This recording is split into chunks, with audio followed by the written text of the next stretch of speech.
Alors, je suis toujours très énervé quand j'entends cette idée que les Juifs sont sortis d'Égypte pour aller en Israël. Eretz Israël. On désigne la terre promise sous le nom de Eretz Israël.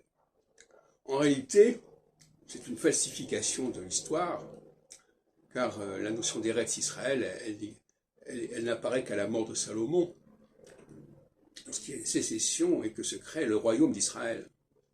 Il y a donc tout un narratif qui a été réinventé par les tenants du royaume d'Israël, à l'encontre d'ailleurs de la maison de Juda, parce que c'est une guerre idéologique, une guerre de propagande qui se joue.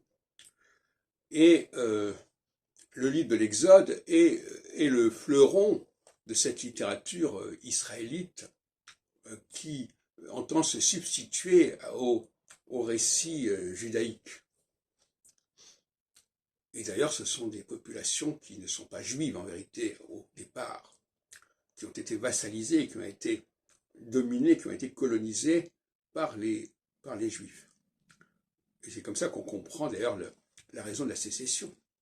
Parce qu'ils voulaient justement mettre fin à cette situation de vassalisation. Ils voulaient être intégrés dans l'ensemble judaïque, et ça n'a pas été possible. Et Jésus, quand il arrive, il dit « Je suis venu pour les brebis perdues d'Israël » et il veut absolument recoller tout cela.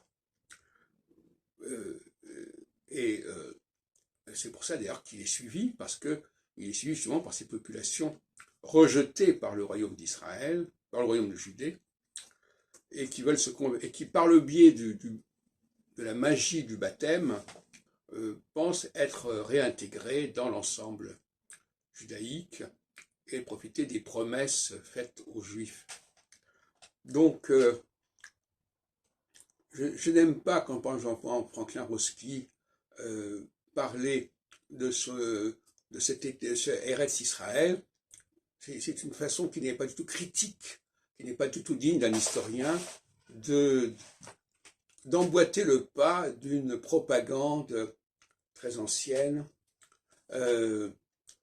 et de ne pas comprendre que tout le livre de l'Exode, le Bamidbar, qui a été lu ces dernières semaines à la synagogue, à la paracha, est une œuvre diabolique, si on peut dire.